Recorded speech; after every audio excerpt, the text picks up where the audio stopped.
뭐라고? 이 빌딩을 한국이 만들었다고? 두바이 사람들이 버즈 칼리파를 가리키며 경악했습니다. 828m. 두바이를 상징하는 세계 최고층 빌딩이죠. 뭐라고? 싱가포르의 그 유명한 마리나 베이 샌즈도 한국이 만든 거였어. 말레이시아 페트로나스는 어떻고요? 세계 두 번째로 높은 메르데카 118은요? 심지어 놀랍게도 전부 한국 기업이 만들었습니다. 50년 전 우리는 가난해서 사막으로 떠났어요. 모래바람 속에서 망치질하며 하루하루를 버텼죠. 그런데 지금은요? 그 사막이 우리 기술력을 증명하는 무대가 되었습니다. 도대체 어떻게 이런 일이 가능했을까요? 대한민국 기업들의 이 짜릿한 업적들. 지금 바로 시작합니다. 이야기 시작 전 구독, 좋아요 부탁드려요. 그때는 정말 아무것도 없었습니다. 사우디아라비아의 사막. 섭씨 50도를 넘나드는 자결하는 태양 아래 오직 모래바람만이 거칠게 불어대던 그곳에 한국인들이 도착했어요. 1970년대 중반. 대한민국은 가난했습니다. 너무나 가난해서 젊은이들은 먹고 살 길을 찾아 낯선 땅으로 떠나야만 했죠. 망치 하나, 삽 하나를 손에 쥐고 중동의 땅을 밟은 그들은 누군가의 아버지였고, 누군가의 남편이었으며, 누군가의 아들이었습니다. 고향에 두고 온 가족들의 얼굴을 떠올리며 그들은 말없이 흙을 파고 돌을 날랐어요. 이 더위에 어떻게 일을 하나. 현장 감독관들조차 혀를 내두를 정도의 악조건이었습니다. 하지만 한국인들은 달랐어요. 새벽 4시에 일어나 저녁 8시까지 그 누구보다 묵묵히, 그 누구보다 성실하게 일했습니다. 땀이 모래에 떨어지고 손바닥에는 굳은 살이 박혔죠. 사우디 현장의 책임자는 놀라움을 감추지 못했습니다. 이 사람들은 대체 어디서 온 거요? 한국. 그 이름이 처음으로 중동에 각인되는 순간이었어요. 그 어디에서나 주목받는 부지런함과 성실함은 한국인들의 DNA일까요? 첫 번째 건물이 완성되었을 때 사우디 왕실의 고위 관료가 현장을 방문했습니다. 그는 건물을 둘러보더니 고개를 끄덕이며 말했죠. 코리안 워커. 믿을 수 있는 사람들이군. 그 신뢰는 입에서 입으로 전해졌습니다. 한국인들이 지은 건물은 튼튼했어요. 약속한 날짜를 지켰고 품질은 기대 이상이었죠. 2,000명, 5,000명, 10,000명. 점점 더 많은 한국인들이 중동으로 향했습니다. 그 땀방울 하나하나가 훗날 도시의 기초가 되리라는 것을. 그때 누가 알았을까요? 모래 위에 새긴 첫 번째 약속. 그것은 대한민국 건설 역사의 시작이었습니다. 그리고 그 약속은 결코 깨지지 않았습니다. 사막에서 쌓은 신뢰는 새로운 기회로 돌아왔습니다. 90년대 초반, 말레이시아 쿠알라룸푸르. 이 나라의 총리 마하티르는 야심찬 꿈을 꾸고 있었어요. 세계에서 가장 높은 쌍둥이 빌딩을 짓겠다. 그것도 아시아의 손으로 말이죠. 전 세계의 건설사들이 몰려들었습니다. 미국, 유럽의 거대 기업들이 자신들의 기술력을 자랑했어요. 하지만 마하티르 총리는 한국을 불렀습니다. 코리안들은 약속을 지키는 사람들이요. 사우디에서 증명하지 않았소? 1992년 삼성물산이 페트로나스 트윈타워의 제일타워 건설권을 따냈습니다. 놀라운 일이었죠. 세계 최고층 건물 프로젝트에 한국 기업이 단독으로 선정된 것은 이번이 처음이었으니까요. 정말 우리가 해낼 수 있을까? 현장 책임자들조차 떨리는 마음을 감출 수 없었습니다. 452m, 88층. 이전까지 한국이 지어본 가장 높은 건물의 2배가 넘는 높이였어요. 게다가 쌍둥이 타워를 연결하는 스카이브리지까지 기술적 난제가 산더미처럼 쌓여 있었습니다. 1993년 공사가 시작되었습니다. 한국에서 최고의 기술자들이 쿠알라룸푸르로 날아왔어요. 밤낮 없이 설계도를 검토하고 새벽까지 구조 계산을 반복했죠. 가장 큰 난관은 스카이브리지였습니다. 지상 170m 높이에서 2개의 타워를 연결한다는 것. 그것도 지진과 바람을 견뎌야 하는 구조물을 만든다는 건 누구도 시도하지 않은 일이었어요. 불가능해 보이지만 우리는 해낼 겁니다.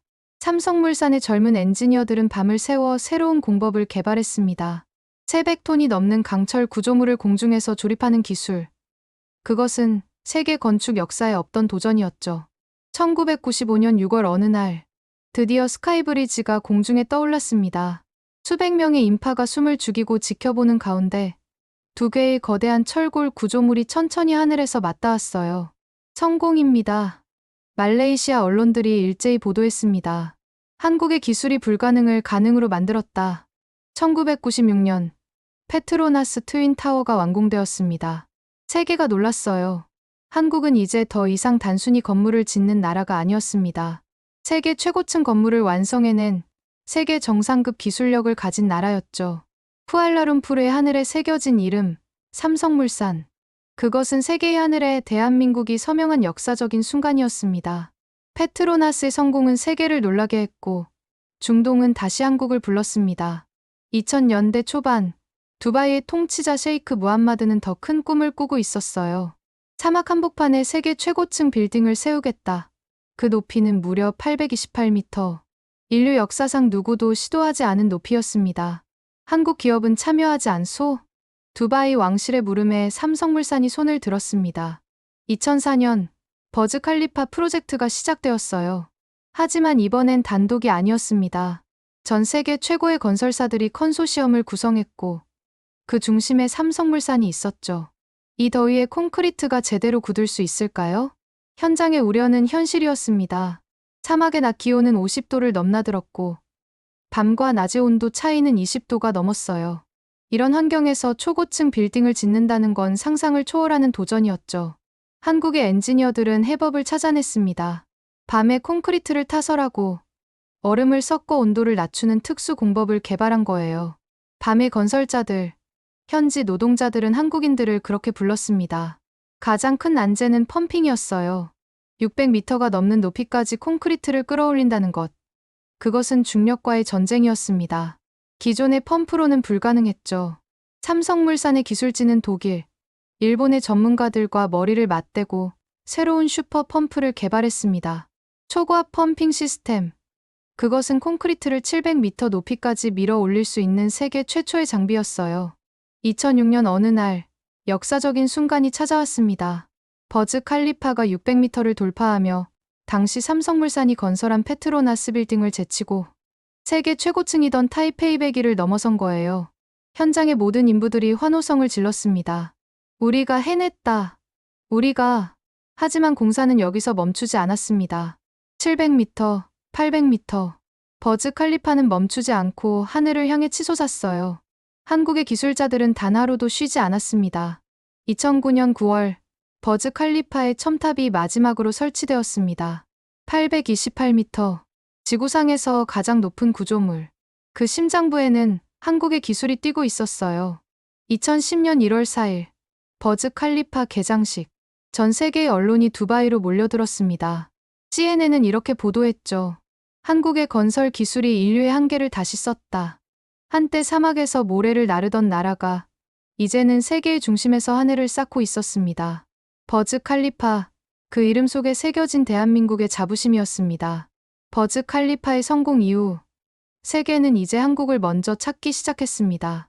2015년 말레이시아가 다시 한국을 불렀어요. 23년 전 페트로나스 타워를 함께 만들었던 그 나라였죠. 이번에는 더 높이, 더 완벽하게 지어주십시오. 머르데카 118, 679m, 세계에서 두 번째로 높은 빌딩을 짓는 프로젝트였습니다. 하지만 높이만이 도전은 아니었어요. 이 건물은 말레이시아의 독립, 즉 머르데카를 상징하는 국가적 랜드마크였습니다. 삼성물산이 다시 한번 주계약자로 선정되었습니다. 말레이시아 정부의 신뢰는 확고했죠. 23년 전 그들은 불가능을 가능으로 만들었소. 이번에도 그들이라면 할 수 있소. 이번엔 다릅니다. 우린 더 이상 초보가 아니에요. 현장 책임자의 말에는 자신감이 넘쳤습니다. 페트로나스와 버즈 칼리파를 거치며 한국은 이제 초고층 건물의 세계 최고 전문가가 되어 있었으니까요. 하지만 머르데카 118은 새로운 차원의 도전이었습니다. 단순히 높이만 쌓는 게 아니라 첨단 기술과 친환경 설계가 결합된 미래형 빌딩이었어요. 건물 전체가 하나의 거대한 스마트 시스템으로 작동해야 했죠. 한국의 기술진은 놀라운 혁신을 선보였습니다. 건물의 강철 코어 구조. 그것은 마치 사람의 척추처럼 전체 빌딩을 지탱하는 핵심이었어요. 이 기술은 버즈 칼리파에서 검증된 한국의 독자 기술이었습니다. 이 강철 심장은 100년을 견딜 것입니다. 구조 엔지니어의 자신 있는 선언이었죠. 실제로 머르데카 118의 코어는 진도 8의 지진도 견딜 수 있도록 설계되었어요. 한국이 지진대국 일본에서 배운 기술까지 접목된 결과였습니다. 공사는 순조롭게 진행되었습니다. 2017년 착공. 2022년 구조물 완공. 코로나 팬데믹이라는 초유의 사태 속에서도 한국 건설진은 멈추지 않았어요. 우리는 약속을 지킵니다. 언제나 그래왔듯이. 현장 소장의 말처럼 공기는 단 하루도 지연되지 않았습니다. 이것이 바로 코리안 스탠다드였죠. 약속한 날짜, 약속한 품질, 그 이상을 보여주는 것. 2023년 머르데카 118이 마침내 그 위용을 드러냈습니다. 쿠알라룸푸르의 하늘을 찌르는 거대한 첨탑. 밤이 되면 건물 전체가 말레이시아 국기 새긴 붉은색과 파란색으로 빛났어요. 개장식에서 말레이시아 총리는 감격에 겨워 말했습니다. 23년 전 페트로나스를, 오늘 머르데카를. 한국은 우리의 하늘에 두 번의 기적을 선물했습니다. 이곳은 이제 낯선 땅이 아니었습니다. 한국이 짓고 한국이 남긴 도시. 쿠알라룸푸르의 스카이라인에는 한국의 이름이 영원히 새겨져 있었습니다. 해외에서 쌓아 올린 기술과 경험은 바람을 타고 고향으로 돌아왔습니다. 2010년대 대한민국의 하늘은 달라지기 시작했어요. 서울 잠실에 555m의 거대한 타워가 솟아오르고 있었죠. 롯데월드 타워, 대한민국 최고층 빌딩이자 세계 5번째로 높은 건물이었습니다. 이제 우리 땅에 우리 기술로 하늘을 쌌습니다. 롯데건설의 현장 책임자가 자랑스럽게 말했습니다. 그의 손에는 두바이 버즈 칼리파의 설계도가 들려 있었어요. 사막에서 검증된 초고압 콘크리트 펌핑 기술. 그것이 이제 한강변에서 다시 사용되고 있었던 겁니다. 놀라운 일이었죠. 불과 30년 전만 해도 한국은 해외 기술을 배우기에 급급했습니다. 외국 엔지니어들을 모셔와 배우고 그들의 공법을 따라하던 시절이었어요. 하지만 이제는 완전히 뒤바뀌었습니다. 선생님, 이 구조 계산은 어떻게 하셨습니까? 이제는 외국 엔지니어들이 한국 기술자들에게 묻고 있었어요. 롯데월드 타워 현장에는 미국, 유럽의 전문가들이 견학을 왔습니다. 그들은 감탄을 멈추지 못했죠. 버즈 칼리파의 공법은 롯데월드 타워의 뼈대가 되었습니다. 하지만 거기서 멈추지 않았어요. 한국의 엔지니어들은 한 단계 더 진화시켰죠. 지진 대응 시스템, 태풍 저항 설계, 그리고 에너지 효율까지. 우리는 배운 것을 그대로 쓰지 않습니다. 더 좋게 만듭니다. 젊은 엔지니어의 말에는 자부심이 가득했어요. 실제로 롯데월드 타워의 제진 시스템은 버즈 칼리파보다 30%나 더 효율적이었습니다. 페트로나스 타워의 철골 기술도 서울의 하늘로 돌아왔습니다. 여의도와 강남의 초고층 빌딩들. 그 강철 뼈대는 모두 쿠알라룸푸르에서 검증된 기술이었어요. 2000도가 넘는 열에서 단련된 한국 용접공들의 솜씨가 빛을 발했죠. 부산의 LCT, 인천의 동부가 트레이드 타워, 대구의 수성 스카이뷰. 전국 곳곳에 초고층 빌딩이 우후죽순처럼 올라갔습니다. 그 모든 건물에는 중동과 동남아시아에서 배우고 발전시킨 기술이 숨쉬고 있었어요. 2016년 4월 롯데월드 타워가 완공되었습니다. 개장식 날 50년 전 사우디 사막으로 떠났던 한 노인 기술자가 현장을 찾았어요. 그는 하늘을 올려다보며 눈시울을 붉혔습니다. 우리가 사막에서 흘린 땀이 이렇게 돌아왔구나. 그렇습니다. 건축은 더 이상 수입품이 아니었습니다. 이제 건축은 수출품이 되었어요. 한국의 기술은 세계로 나갔다가 더 강해져서 고향으로 돌아왔습니다. 그리고 대한민국의 도시는 완전히 새로운 얼굴을 얻었죠. 이제 세계는 한국에게 건물이 아닌 미래를 주문합니다. 2020년대 한국 건설사들은 새로운 도전장을 받아들었어요. 단순히 높은 빌딩을 세우는 것이 아니었습니다. 아예 도시 전체를, 인류가 한 번도 살아보지 못한 미래 도시를 설계해달라는 주문이었죠. 사우디아라비아 사막 한복판, 네온 프로젝트. 더 라인이라 불리는 이 도시는 상상을 초월했습니다. 길이 170km, 폭은 단 200m. 마치 사막 위에 그은 하나의 성 같은 도시였어요. 도로가 없는 도시라고요? 처음 설계도를 본 사람들은 모두 고개를 갸우뚱했습니다. 네, 맞습니다. 더 라인에는 자동차 도로가 없었어요. 대신 지하에 초고속 열차가 달리고 모든 이동은 도보 5분 안에 해결되도록 설계되었죠. 삼성물산과 현대건설이 이 불가능해 보이는 프로젝트에 뛰어들었습니다. 우리가 지하 교통 시스템을 맡겠습니다. 지하 100m 깊이의 3층 터널을 뚫고 그 안에 시속 500km의 열차를 달리게 한다는 계획이었어요. 사막 모래빛을 파는 건 또 다른 도전입니다. 현장 소장의 말처럼 이건 건물을 짓는 게 아니었습니다. 도시라는 거대한 생명체의 혈관을 만드는 작업이었죠. 한국의 터널 기술자들은 밤낮 없이 사막을 파고들었어요. 동시에 카타르에서도 놀라운 일이 벌어지고 있었습니다. 루사일 플라자 타워, 70층 높이의 쌍둥이 빌딩, 4개가 하나로 연결된 미래 금융 도시의 심장부였어요. 이 더위에서 어떻게 냉방을 해결하시겠습니까? 카타르 정부의 질문에 현대건설은 자신 있게 답했습니다. 구역 냉방 시스템입니다. 건물마다 에어컨을 다는 게 아니라 도시 전체를 하나의 거대한 냉방 시스템으로 묶는 기술이었죠. 에너지는 40% 절감되고 탄소 배출은 절반으로 줄었습니다. 멀리 태국 방콕에서도 혁명이 일어나고 있었어요. 원 방콕 프로젝트, 16만 평방미터에 달하는 도심 전체를 하나의 생명체처럼 재설계하는 작업이었습니다. 건물들이 서로 대화를 합니다. 포스코 건설의 스마트 시티 설계자가 설명했어요. AI가 건물의 에너지 사용을 실시간으로 조절하고 빗물은 정화되어 다시 사용되며 옥상 정원들은 도시의 허파 역할을 했죠. 이것이 바로 한국이 제시하는 친환경 미래 도시의 모델이었습니다. 선생님, 한국은 언제부터 이런 기술을 가지고 있었습니까? 태국 정부 관계자의 질문에 현장 책임자는 빙그레 웃으며 답했습니다. 우리는 50년 동안 배우고 경험했습니다. 사막에서, 밀림에서, 그리고 세계 곳곳에서요. 이제 한국은 더 이상 건물을 짓는 나라가 아니었습니다. 인류가 아직 경험하지 못한 미래 도시를 설계하고 그 꿈을 현실로 만드는 나라가 되었죠. 세계 지도 위에 하나둘 불빛이 켜지기 시작했습니다. 두바이 크릭타워, 1000km를 향한 인류의 새로운 도전이 다시 시작되려 하고 있어요. 그 구조 설계 회의에서 가장 먼저 언급되는 이름은 바로 대한민국이었습니다.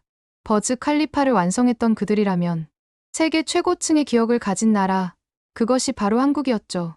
중동의 반대편, 오만의 두끔 항만에서는 또 다른 기적이 펼쳐지고 있었습니다. 바다 위에 떠있는 듯한 거대한 정유 플랜트, 그것은 마치 도시 하나를 바다에 세운 것 같았어요. 대우건설과 현대엔지니어링의 기술자들이 파도와 싸우며 만들어낸 해양 건축의 걸작이었죠. 바다 위의 건축, 이것은 또 다른 차원입니다. 파도가 7리터씩 치는 환경에서 안전하게 작업하는 한국 기술진을 보며 오만, 정부 관계자들은 감탄을 금치 못했습니다. 지구 반대편 호주 시드니, 페러메타 스퀘어에는 스마트 에너지 시스템이 건물 전체를 살아 숨쉬게 만들고 있었어요. 포스코 건설과 삼성물산이 함께 만든 이 빌딩은 스스로 에너지를 조절하고 탄소를 줄이는 지능형 건물이었습니다. 이게 정말 건물입니까? 마치 생명체 같은데요. 호주 언론의 놀라움 섞인 질문에 현장 소장은 웃으며 답했죠. 네. 이것이 한국식 미래 건축입니다. 동남아시아에서는 더 큰 프로젝트가 진행 중이었습니다. 인도네시아의 누산타라 신수도, 숲속에 세워질 이 미래 수도의 행정 중심부를 한국이 맡았어요. 롯데건설과 현대건설은 단순한 건물이 아니라 자연과 공존하는 지속 가능한 수도를 설계하고 있었죠. 나무 한 그루도 함부로 베지 않습니다. 환경을 최우선으로 하는 한국식 건설 철학이 인도네시아 정부의 마음을 사로잡았습니다. 교량도, 데이터 센터도 모두 자연을 품은 채 완성되고 있었어요. 베트남 호찌민의 2TM 에코 스마트 시티. 강변에 피어나는 이 수변 복합 도시에는 롯데건설의 자본과 기술이 함께 흐르고 있었습니다. 한국형 도시개발 모델이라 불리는 이 프로젝트는 건물과 자연, 그리고 사람이 조화를 이루는 새로운 도시의 모습을 보여주고 있었죠. 중앙아시아 카자흐스탄의 알마티 신공항, 유럽 폴란드의 원전 인프라. 이제 한국은 건물과 도시를 넘어 하늘길과 에너지의 기반까지 만들고 있었습니다. 한국은 이제 모든 것을 할 수 있는 나라입니다. 폴란드 정부 관계자의 말이 결코 과장이 아니었어요. 그리고 싱가포르, 마리나 베이 샌즈, 그 유명한 곡선의 지붕 아래에도 한국 기술이 숨쉬고 있었습니다. 도시와 바다를 잇는 이 건물은 아시아 현대건축의 아이콘이자 한국 기술력에 살아있는 증거였죠. 쿠알라룸푸르, 두바이, 방콕, 시드니, 싱가포르, 자카르타, 도하.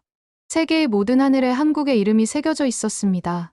삼성물산, 현대건설, 롯데건설, 포스코, 대우건설. 그 이름들은 이제 단순한 기업명이 아니었어요. 신뢰의 언어였고 품질의 보증이었으며 미래의 약속이었습니다. 50년의 시간이 흘렀습니다. 사막의 모래바람 속에서 흘린 땀방울들이 이제 세계 곳곳에서 찬란한 도시의 불빛이 되어 빛나고 있어요. 망치와 삽만 들고 떠났던 그 손들이 이제는 인류의 미래를 설계하는 손이 되었습니다. 70년대, 우리는 가난했습니다. 먹고 살기 위해 낯선 땅으로 떠나야 했죠. 하지만 그곳에서 우리는 무너지지 않았어요. 오히려 더 강해졌습니다. 약속을 지켰고, 신뢰를 쌓았으며, 기술을 배웠죠. 90년대, 우리는 도전했습니다. 페트로나스 타워라는 불가능해 보이는 꿈에 뛰어들었어요. 그리고 해냈습니다.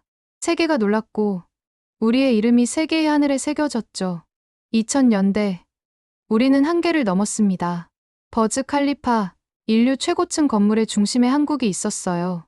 더 이상 배우는 나라가 아니었습니다. 이제 우리는 세계가 배우고 싶어 하는 나라가 되었죠.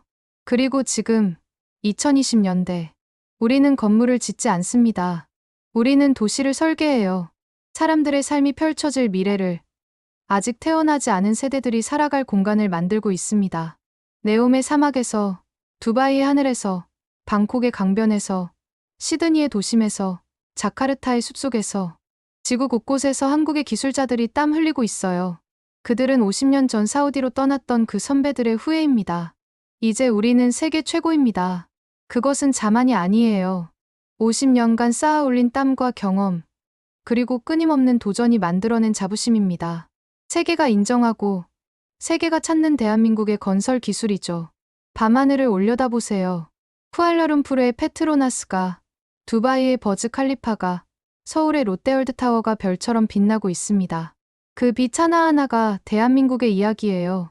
우리는 더 이상 건물을 짓는 나라가 아닙니다. 이제 우리는 도시를 짓는 나라입니다.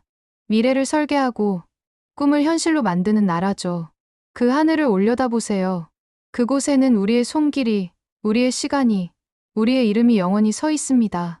이것이 바로 대한민국 건설의 눈부신 역사입니다.